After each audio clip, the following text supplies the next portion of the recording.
Bonjour, dans cette vidéo, je vais vous parler de la notion de label en assembleur. Alors, on va prendre un petit programme ici qui a comme objectif de d'additionner trois nombres. Alors, on voit ici apparaître first, qui est en fait un label. Alors, qu'est-ce que ça représente ce label? Si on regarde le programme, on voit qu'on a ici, à l'adresse 9, l'instruction DAT qui est l'instruction de réservation de place en mémoire.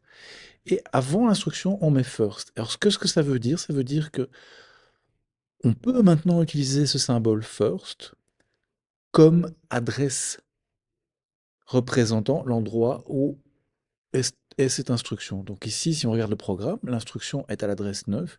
Donc chaque fois qu'on fait référence à first, c'est remplacé par sa valeur qui est l'adresse où le label a été déclaré. Donc quand il est à gauche d'une instruction, on déclare le label et il prend comme valeur l'adresse à laquelle se trouve cette instruction. D'ailleurs, je peux de façon interchangeable en fait remplacer le label par la valeur de l'adresse. En fait, c'est exactement ce qui se passe ici. Et si on regarde les instructions, donc on se rappelle qu'une instruction est composée de deux parties, une opérande et l'opcode, donc le code d'instruction. On regarde ici qu'à droite, il y a 0,9.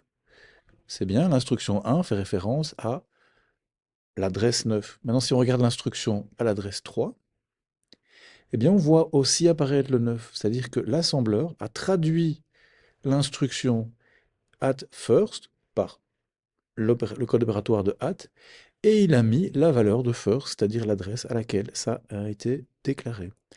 Alors l'intérêt d'utiliser des labels, il est double. D'abord, ça commente le code, hein, c'est beaucoup plus clair de faire at first que de faire add 9, parce on ne sait pas où se trouve l'information.